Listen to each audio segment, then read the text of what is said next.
নমস্কাৰ বন্ধুসকল মোৰ নাম গোবিন্দ ৰাজখোৱা মই এজন এষ্ট্ৰ বাস্তু এক্সপাৰ্ট নুমেৰলজিষ্ট বন্ধুসকল আপোনালোকৰ সুবিধাৰ্থে মই চেনেলটোত আপোনালোকৰ লগত বিভিন্ন সমস্যাৰ সমাধানৰ উপায় সম্পৰ্কে আলোচনা কৰি থাকোঁ আপোনালোকৰ বিভিন্ন সমস্যা থাকে কাৰোবাৰ আৰ্থিক সমস্যা কাৰোবাৰ ব্যৱসায়িক সমস্যা কাৰোবাৰ শিক্ষা দীক্ষাত সমস্যা কাৰোবাৰ কেৰিয়াৰৰ সমস্যা এই বিভিন্ন সমস্যাৰ সমাধানৰ কাৰণে মই তন্ত্ৰশাস্ত্ৰ সম্পৰ্কে জ্যোতিষৰ সম্পৰ্কে সংখ্যাতত্ত্বৰ উপায় সম্পৰ্কে বাস্তুশাস্ত্ৰৰ উপায় সম্পৰ্কে মই আপোনালোকৰ লগত আলোচনা কৰি থাকোঁ গতিকে যদিহে আপোনালোকৰ মোৰ চেনেলৰ ভিডিঅ'সমূহ চাই ভাল লাগে অনুগ্ৰহ কৰি মোৰ চেনেলটো সাবস্ক্ৰাইব কৰিব ভিডিঅ'সমূহ লাইক কৰিব কমেন্ট কৰিব আৰু যিমান পাৰে শ্বেয়াৰ কৰিব বন্ধুসকল আজি মই আপোনালোকৰ লগত এটা অত্যন্ত শক্তিশালী মেনিফেষ্টেশ্যনৰ টেকনিকৰ সম্পৰ্কে ক'বলৈ আগবাঢ়িছোঁ বন্ধুসকল আজি মই ক'বলৈ আগবাঢ়িছোঁ মেজিকেল নাম্বাৰ 369ৰ এটা অত্যন্ত শক্তিশালী মেনিফেষ্টেশ্যন টেকনিকৰ সম্পৰ্কে বন্ধুসকল সংখ্যাতত্ত্বত কিছুমান নাম্বাৰ কম্বিনেশ্যন আছে যেনেকৈ 786 মুছলিম ধৰ্ম অনুসৰি হোলি নাম্বাৰ বুলি কোৱা হয় 786 ঠিক তেনেকৈ ফেমাস সাইন্টিষ্ট নিকোলা টেসলাৰ 369 এটো এটা অত্যন্ত শক্তিশালী মেনিফেষ্টেশ্যনৰ নাম্বাৰ 369 বন্ধুসকল কিয় এই তিনিটা সংখ্যা কম্বিনেশ্যনটো অত্যন্ত শক্তিশালী বুলি কোৱা হয় তাৰো এটা কাৰণ আছে বন্ধুসকল সংখ্যাতত্ত্ব অনুসৰি আমি জানো যে তিনি সংখ্যাটো হৈছে গুৰু বৃহস্পতি যি আমাক ভাগ্য প্ৰদান কৰে আমাক গুড লাক প্ৰদান কৰে তিনি সংখ্যাটো আমাৰ ফ্যামিলিৰ কাৰক তিনি সংখ্যাটো আমাৰ ইচ্ছা পূৰ্তিৰ কাৰক তিনি সংখ্যাটো আমাক জ্ঞান প্ৰদান কৰে উইজডম প্ৰদান কৰে বুদ্ধি প্ৰদান কৰে তাৰ পিছৰ সংখ্যাটো হৈছে 6 সংখ্যাটো বন্ধুসকল 6 সংখ্যাটো হৈছে লাক্সাৰী সংখ্যা ধন টকা পইচাৰ সংখ্যা বিলাসিতাৰ সংখ্যা লভ আৰু ৰিলেশনশিপৰ সংখ্যা আমাৰ ইচ্ছা পূৰ্তিৰ সংখ্যা লক্ষ্মীমাৰ সংখ্যা বুলিও কোৱা হয় তাৰ পিছৰ সংখ্যাটো হৈছে 9 সংখ্যাটো বন্ধুসকল 9 সংখ্যা হৈছে মংগলৰ সংখ্যা যি আমাক সাহস আত্মবিশ্বাস পাৱাৰ শক্তি ষ্ট্ৰেংথ সকলোবিলাক প্ৰদান কৰে যেতিয়া আমাৰ জ্ঞান থাকিব আমাৰ গাত শক্তি থাকিব আৰু আমাৰ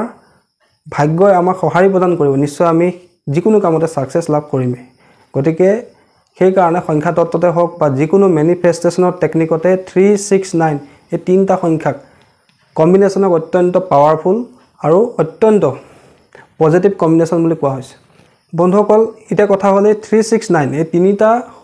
সংখ্যাৰ কম্বিনেশ্যনক আমি কিদৰে মেনিফেষ্টেশ্যনত কামত লগাম এই তিনিটা সংখ্যাৰ কম্বিনেশ্যনৰ দ্বাৰা আমি কিদৰে মনৰ ইচ্ছাখিনি আমি পূৰ্ণ কৰিম বন্ধুসকল ইয়াৰ বহুতো মেথড আছে আজি কেৱল মই দুটা মেথড আপোনালোকক কম প্ৰথম মেথডটো হৈছে যে আমি এই 369 কোডটো নিজৰ ইচ্ছা পূৰ্তিৰ কাৰণে ব্যৱহাৰ কৰিব হলে আমাক এখন নতুন ডায়েৰীৰ প্ৰয়োজন হ'ব অৰ্থাৎ আপোনালোকে নিজৰ ইচ্ছাবিলাক ইয়াত ডায়েৰীখনত লিখিব লাগিব আৰু একেলগে 4-5টা ইচ্ছা আপোনালোকে নলব প্ৰথমে আপোনালোকে সৰু সৰু ইচ্ছাবিলাক লব ধৰি লওক মোৰ হাজবেণ্ডৰ লগত মোৰ সম্পৰ্ক ভাল হৈছে মোৰ ব্যৱসায় ভাল হৈছে বা মোৰ ল'ৰা ছোৱালী মোৰ কথা শুনিবলৈ লৈছে যিকোনো সৰু সৰু ইচ্ছা কেইটামান লৈ ল'ব ফাৰ্স্ট আপোনালোকে ট্ৰাই কৰি চাব কি কৰিব লাগে আপোনালোকে এখন নতুন ডায়েৰী ল'ব ৰাতিপুৱাৰ সময়ত নিজৰ ইচ্ছাটো সেই ডায়েৰীখনত 3বাৰ লিখিব আপোনাৰ যেটো ইচ্ছা আছে সেই ইচ্ছাটো আপোনালোকে ডায়েৰীখনত ৰাতিপুৱাৰ সময়ত যিকোনো ৰঙৰ কলমৰ সহায়ত লিখিব পাৰে নীলা কলা ৰঙা যিকোনো ধৰণৰ কলমৰ সহায়ত লিখিব লাগে কিন্তু গ্ৰীণ পেনৰ সহায়ত লিখিলে অত্যন্ত ভাল আপোনালোকে সেই ডায়েৰীখনত ৰাতিপুৱাৰ সময়ত নিজৰ ইচ্ছাটো 3বাৰ লিখিব তাৰ পিছতে আবেলিৰ সময়ত সেই ইচ্ছাটোকে আপুনি সেইখন ডায়েৰীতে বেলেগ এখন পেজত বা একেলগে আপোনালোকে 6বাৰ লিখিব ৰাতিপুৱাৰ সময়ত 3বাৰ লিখিব আবেলিৰ সময়ত 6বাৰ লিখিব তাৰ পিছতে সেই একেটা ইচ্ছাকে আপুনি সন্ধিয়াৰ সময়ত বা ৰাতিৰ সময়ত 9বাৰকৈ লিখিব অৰ্থাৎ একেটা ইচ্ছাকে আপুনি ৰাতিপুৱাৰ সময়ত 3বাৰ লিখিব নতুন ডায়েৰী এখনত আবেলিৰ সময়ত 6বাৰ লিখিব আৰু সেই একেটা ইচ্ছাকে আপুনি ৰাতিৰ সময়ত 9বাৰ লিখিব অৰ্থাৎ আমি 369 কম্বিনেশ্যনটো ব্যৱহাৰ কৰিম কিন্তু বন্ধুসকল চাব যে সেই ডায়েৰীখন যাতে কোনেও খুলি নাচায় আপোনাৰ পাৰ্সোনেল ডায়েৰী হয় আৰু যেতিয়া আপোনালোকে উইশ লিখিব সেইটো সময়ত আপুনি বেলেগ কাম কৰি নাথাকিব কেৱল সেই উইশ লেখাৰ উইশটোৰ ওপৰত আপুনি কনসেন্ট্ৰেট কৰিব ধৰি লওক আপুনি মোবাইলত কথা পাতি আছে এফালে উইশ লিখি আছে তেনেকৈ আপোনাৰ কিন্তু ইচ্ছাপূৰ্ণ টেকনিকে কামত নিদিয়ে সম্পূৰ্ণ ব্ল্যাঙ্ক মাইন্ড লৈ সম্পূৰ্ণ পজিটিভ মাইন্ড লৈ একদম ইচ্ছাটোৰ ওপৰত ফ'কাছ ৰাখি আপোনালোকে 2 মিনিট বা 3 মিনিট সময়ৰ কাৰণে আপোনালোকে উইচটো লিখিব ডায়েৰীখনত ৰাতিপুৱাৰ সময়ত 3 বাৰ আবেলিৰ সময়ত 6 বাৰ আৰু ৰাতিৰ সময়ত 9 বাৰ যিকোনো কালাৰ কলমৰ সৈতে লিখিব পাৰে যদি গ্ৰীণ পেন ইউজ কৰে অত্যন্ত ভাল তাৰপিছত আপোনালোকে একেটা প্ৰক্ৰিয়াকে কন্টিনিউ 28 দিন কৰিব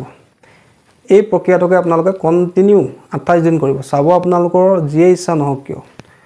সেই ইচ্ছা লাহে লাহে পূৰ্ণ হ'বলৈ ল'ব কিন্তু প্ৰথমে আপোনালোকে সৰু সৰু ইচ্ছাবিলাক ল'ব তাৰপিছত লাহে লাহে আপুনি ডাঙৰ ইচ্ছাবোৰৰ পিনে যাব এটা সময়ত এটা ইচ্ছাহে আপুনি ফুলফিলমেন্ট কৰিবৰ কাৰণে ট্ৰাই কৰিব একেলগে 4-5টা উইচ বা ইচ্ছা লৈ আপুনি কিন্তু এটো প্ৰয়োগ নকৰিব নহলে কিন্তু আপোনাৰ ইচ্ছা পূৰ্তিত সমস্যা হ'ব পাৰে দ্বিতীয়তে এই 369 কোডটো আমি নিজৰ সুসমৃদ্ধিৰ কাৰণে ব্যৱসায়িক উন্নতিৰ কাৰণে পাৰ্সোনাল ডেভেলপমেন্টৰ কাৰণে ভাল সুবিধা লাভৰ কাৰণে যিকোনো প্ৰফেশনতে উন্নতি লাভৰ কাৰণে ব্যৱহাৰ কৰিব পাৰো কেনেকৈ ব্যৱহাৰ কৰিব লাগে তাৰ কাৰণে আমাক 3খন পাসপোৰ্ট সাইজ ফটোগ্ৰাফৰ প্ৰয়োজন হ'ব সৰু সৰু 3খন পাসপোৰ্ট সাইজৰ ফটোৰ আমাৰ প্ৰয়োজন হ'ব তাৰ পিছতে সেই ফটোখনৰ বেক সাইডে আমি ৰঙা কলমৰ সৈতে স্কেচ পেন হ'ব পাৰে বা ৰঙা চিয়াহীৰ যিকোনো কলম হ'ব পাৰে সেই ফটোখনৰ বেক সাইডে আমি প্ৰথমে নিজৰ নামটো লিখিম অৰ্থাৎ ফটোখনত যেহেতু যিজন ব্যক্তি আছে ধৰি লওক মোৰ কাৰণে মই প্ৰয়োগ কৰিছো ফটোখনত মই নিজে আছো মোৰ নিজৰ নামটো বেক সাইডে লিখিম সম্পূৰ্ণ নামটো লিখিম তাৰ তলত আমি এটা স্বাস্তিক অংকন কৰিম ৰঙা ৰঙৰ কলমৰ সহায়ত আৰু তাৰ তলত আমি লিখিম .369 তাৰ তলত আমি লিখিম ডট প্ৰথমে ডটটা দিলম তাৰ পিছত লিখিম 369